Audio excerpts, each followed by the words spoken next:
The words on my phone screen seared into my mind, "You're fired. Consider it my gift to you."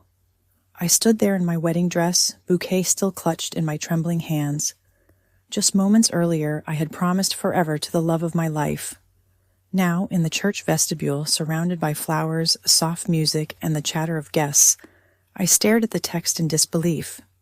It was from Tate Lawson, my boss's son. The same man who had made my work life a living nightmare for the past 3 months. He had chosen my wedding day, to end my career. I showed the message to my new husband, Karen. Instead of the outrage I expected, a knowing smile spread across his face. He kissed my knuckles and whispered, "Check your messages later. Today belongs to us." His calm baffled me. I had just lost my job as lead project manager at the most prestigious architecture firm in the city, a position I'd fought for and poured myself into for 2 years. But there was something in his eyes that told me to trust him. So I tucked my phone into my maid of honor's purse and walked with my husband through the church doors into a shower of rose petals and cheers. Hours later, during our first dance, my maid of honor rushed over, breathless. "Waverly, your phone won't stop buzzing. You have over 100 missed calls."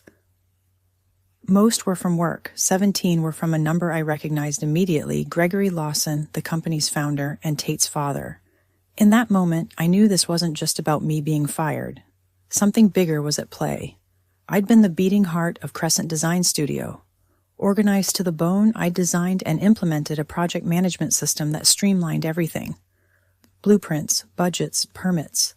It made projects faster, clients happier, and had been praised as Gregory's best investment.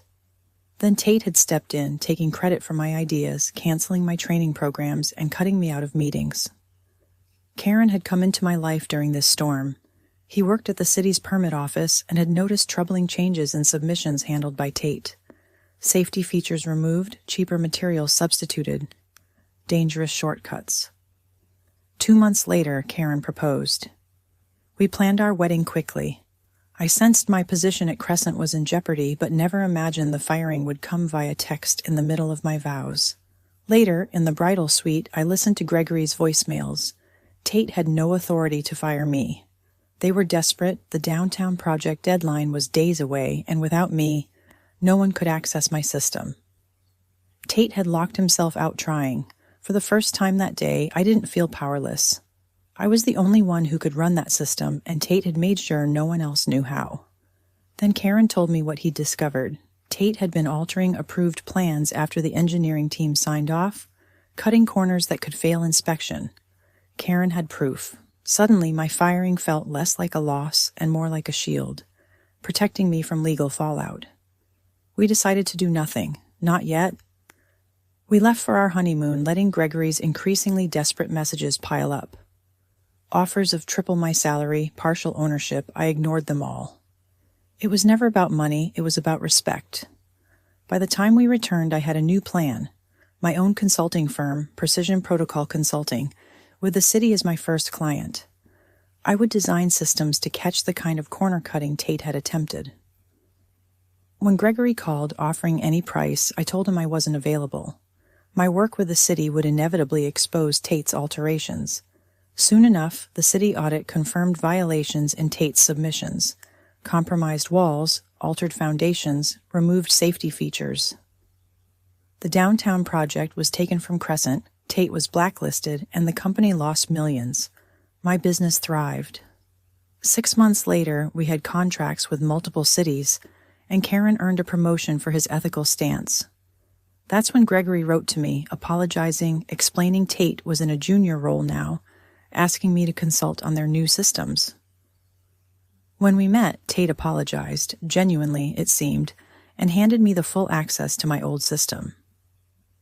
I agreed to review their new processes, but on my terms, triple my fee, full transparency, and Tate completing every training module I assigned. Over time, I watched him change. He did the work, learned the systems, and even began advocating for proper protocols. When Gregory wanted to promote him, I agreed, on the condition he handle a community presentation alone. He did it well, owning his mistakes and winning cautious trust from residents.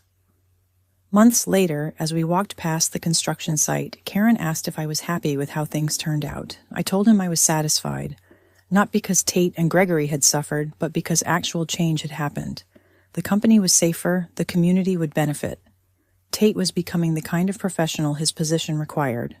Some people would say I should have destroyed them completely. But true power isn't about destruction, it's having the ability to destroy, and choosing instead to rebuild on your terms. I didn't just get even, I got ahead. And I did it by rising so far above where Tate had once stood that he would spend years climbing to reach me, the gift that changed everything. The words on my phone screen didn't just sting, they seared into my memory like a brand. You're fired, consider it my gift to you. I stood there in my wedding dress, bouquet still in hand, the faint scent of roses clinging to the air. Moments ago I had said I do to the man I loved. Now, in the church vestibule, surrounded by floating floral arrangements and the muffled laughter of my guests, I stared at my phone in disbelief. Tate Lawson, my boss's son, the man who had made my work life a nightmare for the past 3 months, had chosen this day, my wedding day, to fire me. I showed the message to Karen, my brand new husband. Instead of outrage, a slow, knowing smile spread across his face. He took my trembling hands, kissed my knuckles, and whispered, "Check your messages later. Today belongs to us." How could he be so calm? I'd just lost my job as lead project manager at the most prestigious architecture firm in the city, a position I had earned through 2 years of relentless work. My career wasn't just a job. It was the result of every late night, every skipped vacation, every moment I'd spent proving my worth. And now, it was gone. But something in Karen's eyes told me to trust him, so I did. I slipped my phone into my maid of honor's purse, walked out into the sunlight, and stepped through a shower of rose petals into the next chapter of my life, not knowing how much it would change. 3 hours later, during our first dance, my maid of honor, Nima, hurried over. Her face was pale, eyes wide. "Waverly, Busham, your phone won't stop buzzing. You have 108 missed calls." I laughed, thinking she was exaggerating, until I saw the screen. Calls from coworkers, from the office, and 17 from a number I knew instantly. Gregory Lawson, the company owner, Tate's father. That was when I realized, this wasn't just a firing, this was the start of something much bigger. "My name is Waverly Abrams." Before that text message, I was the heartbeat of Crescent Design Studio. Organized, meticulous, maybe even a little obsessive, the kind of person who color-coded grocery lists and spotted a measurement error in blueprints from across the room. My colleagues jokingly called me the database because I remembered every client's quirks, every project deadline, every material specification without checking notes. I hadn't had it easy getting there. When my father had a stroke during my first year of college, I nearly dropped out to help my mother with bills. Instead, I doubled my course load and worked nights at a printing shop. I graduated with honors in architectural project management, plus minors in computer systems and urban planning. Gregory Lawson had hired me 2 years ago for one reason. I could see both the creative and technical sides of architecture, and I built a proprietary project management system from scratch, one that tracked every blueprint revision, client request, and permit application down to the last detail. Project timelines dropped by 30%. Client satisfaction skyrocketed. Gregory once called me the best investment this company has ever made. Then Tate arrived. At 32, Tate Lawson was handsome, confident, and utterly unqualified. He had drifted between departments, never excelling in any of them. When Gregory announced his semi-retirement and named Tate as my direct supervisor, the atmosphere at Crescent changed overnight. Where Gregory sought my opinion, Tate shut me out. Where Gregory praised my innovations, Tate claimed them as his own. The training sessions I scheduled for my system, Tate canceled them as unnecessary expenses. It was during this toxic shift that I met Karen. I was at the city's permit office, submitting plans for Crescent's biggest project yet, a multi-million-dollar downtown revitalization. Karen was the quiet, thoughtful man behind the counter who actually read every document he processed. We bonded over blueprints, then coffee, then dinner. What I didn't know was that Karen had already noticed problems with some Crescent submissions, and specifically the ones Tate had handled himself. He didn't say anything at the time, but I would later learn he'd been documenting everything. So when that firing text came on my wedding day, I thought my career was over. But when I finally checked my voicemails later that night, I found 7 increasingly desperate messages from Gregory. Tate had no authority to fire you. We can't access your system. The downtown project is falling apart without you. By the last message, his voice was almost pleading. For 2 years, I had been the only one who fully understood the system I built, without the training I had tried and failed to provide because of Tate's interference. No one else could navigate it. On what should have been the worst day of my professional life, I realized I held all the cards. And Karen? He finally told me the truth about Tate's altered submission, the removed safety features, the swapped materials, dangerous changes that could never pass inspection. That was the moment I stopped feeling powerless. This wasn't a disaster, it was an opportunity. We went on our honeymoon to Bees as planned, while Gregory's calls kept flooding in, offering triple my salary, partial ownership. I ignored them all. Money had never been the point. Respect was. By the time we came home, I had a plan. Karen mentioned an opening for a consultant in the city planning department, someone to set up better submission guidelines. Why not start my own consulting firm and make the city my first client? So I did. Precision Protocol Consulting was born within days. The city hired me immediately. My first job, create a system that would catch exactly the kind of corner cutting Tate had been doing. When the audit began, the violations in Crescent's downtown project came to light. The project was halted. Tate was fired and blacklisted. Crescent lost millions. Gregory suffered a minor heart attack from the stress.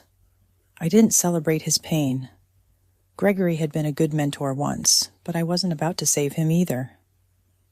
1 year later, Gregory reached out again, not with desperation this time, but humility. He asked me to meet, not to come back, but to evaluate Crescent's new systems. When I arrived, I found both Gregory and Tate waiting.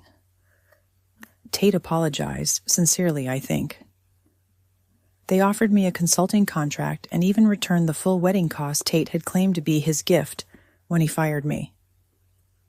I didn't take the check, but I took the contract on one condition. Tate would personally complete every training module I assigned, no matter how basic. From there, something unexpected happened. Tate didn't just comply. He excelled. He learned. He changed. Months later, he handled a high-pressure community meeting for the downtown project with honesty and transparency. And for the first time, I believed him. The downtown project finished ahead of schedule, under budget, and with a safety record that became the city's gold standard. My consulting firm grew beyond anything I'd imagined. Crescent rebuilt its reputation the right way. And Tate? He was still climbing, still learning, still earning the trust he'd thrown away. Some people say I should have destroyed him and the company completely. But here's the truth. Real power isn't about destruction. It's about having the ability to destroy and choosing to build instead. I didn't just get even, I got ahead. And I built something that will last long after any of us are gone.